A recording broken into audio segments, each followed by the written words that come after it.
Welcome to the deep dive. So, if you're listening to this, you're probably driven, ambitious. You've likely built your life around a S of, you know, external goals, career milestones, financial targets, all with this belief that eventually satisfaction will just click into place. But what happens when you hit those marks and the feeling just doesn't show up? Today, we're unpacking that exact paradox, this relentless chase for success that can somehow leave you feeling further from inner peace than when you started. Our mission is to get right to the core of it. We've been looking at this fascinating source text called The Geometry of Contentment. We're not interested in platitudes here. We want the actual mechanics of the human desire machine. And we're using one central question to crack this open. What happens when every single external desire is fulfilled?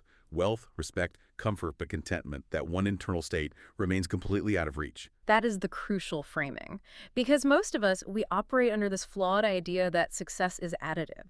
That A plus B plus C will eventually equal contentment. But the sources show us that the whole equation is basically designed to fail. And to guide us, the text gives us this story of the man who could never be satisfied. We're going to use his journey as a kind of blueprint to see how the desire for more sabotages the ability to appreciate enough. Okay, so let's start with him. His initial state. Because this wasn't a story of, like, a long, hard struggle. The sources make it really clear that his success was almost effortless. He got vast wealth, universal respect, total comfort. He didn't just check the boxes society gives you. It's like he designed the boxes himself and then finished them immediately. He had the full package. And that's exactly where the normal success story just breaks down. We're all taught to see wealth and respect as the foundation for peace. You get security, then you get to rest. But the core conflict is right there at the start. The text says it plainly. Peace never followed. It's an immediate contradiction. And it forces you to think, well, maybe the solution was never external in the first place, which, for an ambitious person, is a terrifying thought. Terrifying. Right. Because it means, what have I been doing all this time? Exactly. And that leads to this deep frustration the man felt. The sources call it a feeling that every success felt incomplete. It's not just a minor thing. It's this constant low hum of dissatisfaction. Like, no matter how big the trophy is, it feels a little hollow the second you pick it up. If you feel that, you only come to one conclusion. You need a bigger trophy. Right. I need a bigger trophy. And that brings us to the engine room of this whole problem, the psychological mechanism that drove him. The text is very specific. Every gain created a new desire. Okay. We call it the hedonic treadmill, but this guy was on the hyperspeed version. The brain adapts so quickly. That new promotion, that big win, it feels amazing for a day, maybe a week. It's just the new normal. It's the new normal. It becomes the baseline. And the moment that happens, the engine needs more fuel, so it creates a new, bigger desire instantly. Okay, let's unpack that, because this is, I think, the root cause of so much burnout. The speed of desire versus the speed of achievement. This gives us our first big lesson from his life. Desire grows faster than fulfillment. It's almost a mathematical certainty. Right, it's not a metaphor. Achievement is slow. It takes time, effort, resources. But desire is just imagination. It's instant. The second you get X, your mind has already jumped to needing Y and Z. So the gap between what you have and what you want just got wider. I like to think of it like trying to fill a bucket that has a hole in the bottom. Okay. But every time you pour water in, the hole gets a little bit bigger. So the water is draining out faster than you can pour it in. Your effort is real, but the vessel itself is compromised. So the race is rigged from the start. Yeah. You can pour more and more water, run faster and faster, but you're always operating at a deficit because the hole is growing. Exactly. The gap will never close. But wait, I mean, society kind of demands we keep aiming higher, doesn't it? Yeah. How do you square this insight with, just the practical need to achieve things? We can't all just stop. No, and the source isn't arguing for that. It's not about stopping. It's about changing your relationship to the mechanism. The only variable you can actually control in that race is the desire itself. You have to find a way to slow down the rate at which the hole expands. But he couldn't do that. He couldn't. His whole identity was tied up in adding, in conquering. He was completely stuck. So if he wasn't going to stop himself, something had to stop him. And Yeah. that's the catalyst, right? His body just failed him. Illness finally slowed him down. It's a forced intervention. Before that, any moment of stillness would have been filled with planning the next move. But the illness it shut the engine off. And when the engine stopped, the internal noise level finally dropped. And this is where we get to I think the most profound part of the whole text.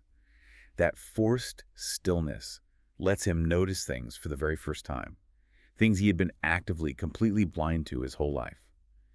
It calls them the quiet joy of simple moments. We're talking about basic things. The quality of the light coming through a window, the warmth of the sheets, the taste of plain water. He had always ignored them. Because they had no transactional value. You can't leverage them for the next goal. You can't put them on a resume. Right. And this is the pivot. It's a huge shift from a life of active addition, always chasing the next thing, to one of passive noticing, finally seeing the value in what was already there. The illness let him see that his life was already full.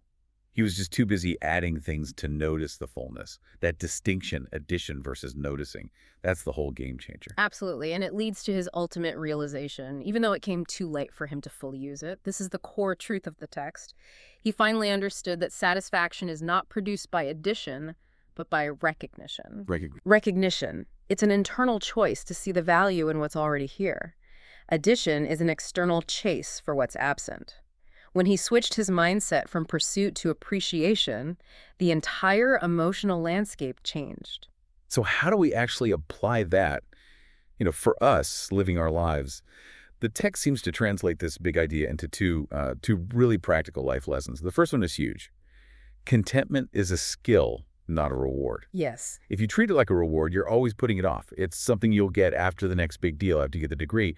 But if it's a skill, like learning piano, it's something you have to practice now, today, in the middle of the chaos. Exactly. You practice it so that when the wealth or the success does come, it doesn't just become the new frustrating baseline. So what did that practice even look like? It means building in moments of deliberate pause, not just breaks, but points of gratitude. When you finish a big project, instead of jumping straight into the next fire, you pause for 5 minutes. You actually absorb the feeling of accomplishment, of a job well done. You solidify the game before the desire engine can fire up again and demand more.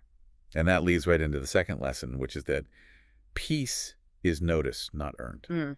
If you have to earn peace, then it's external. You can be taken away by a bad quarter, a competitor, a health scare. It's fragile. Very fragile. But if it's simply noticed, it means it's an internal state that's available right now. It just depends on your attention. That quiet joy he found in the sunlight on his face. It was always there. He just had to stop running long enough to see it. And this raises a really important question about how we approach our lives. When you see contentment as a reward, your life becomes defined by what you lack, by deficits. Right. You're always waiting. You're always waiting for the world to give you permission to be satisfied. But when you treat it as a skill of recognition, of noticing, your life is suddenly defined by what is available, by what you already have. That shifting perspective is everything. That's the whole psychological restructuring right there. Yeah. If you've been chasing an end state for years and the finish line just keeps moving, you've been operating under that false additive model. So this whole deep dive really, it just completely inverts that. We've pulled out 3, I think, really powerful takeaways. First, just recognizing the mechanism that desire is built to grow faster than fulfillment. That's a chilling thought, but you have to see it. You have to. Second, adopting this idea that contentment is a skill you practice every day, not a trophy you get at the end. And finally, and maybe most importantly, that peace isn't something you earn through heroic effort. It's a quiet presence that's here to be noticed, if we just slow down enough to look. The whole story really hinges on that one point. The man spent his entire life successfully ignoring simple joys to pursue grand successes. He ignored them because his value system told him they were worthless. So the final thought we want to leave you with is this. If the quiet joy of simple moments has to be actively ignored to pursue success with that kind of focus, what simple moments are you prioritizing away right now? What are you walking past every single day because you've decided it's not worth your attention? Something to sit with this week. Maybe even practice that skill of noticing. Thanks for joining us for the deep dive. We'll be back next time to unpack more sources.